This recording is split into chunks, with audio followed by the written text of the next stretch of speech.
There was one lady there, she was telling a narration, which of course people do not know. That's very interesting.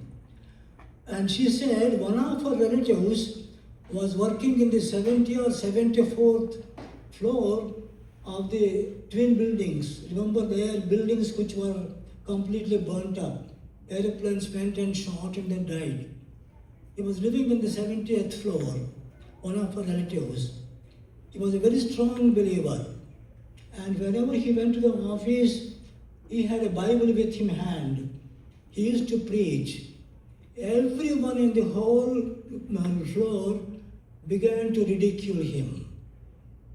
But he went on working silently and quietly.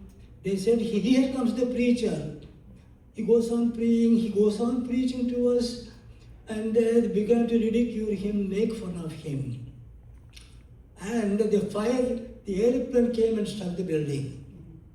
The whole building was on fire, filled with smoke.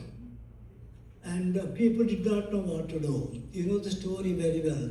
How many firefighters died? The staircases, people were walking, but they were dying. Some people even jumped from the floor. Then this preacher told them, all of you come here. They all came. Now it is certain we are going to die. No way we can escape. There is a fire we can see, but do you believe in God? Then they turned their hearts. Everybody was afraid. We are going to die. How to die? How to die? He began to open the scriptures and believe.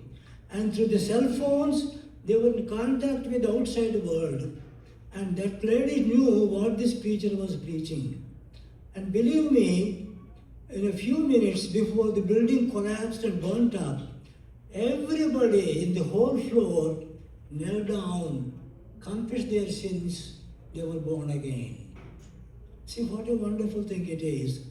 A time comes when God fills us with His own Spirit.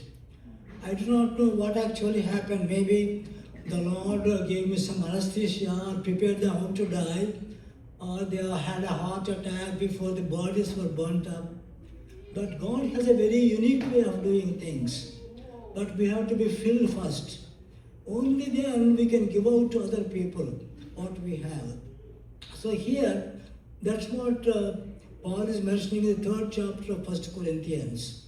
What he's saying, everything is going to be burnt up. So he says, be careful whether you are full and whether you are clinging on to those things which cannot be burnt up. So one thing, of course, that cannot be burnt up is the sufferings that we persecute or forget. Maybe we can also see one more thing. What is it that will not be burnt up? Let us see for the example. Please turn with me to the Matthew's Gospel 6th chapter.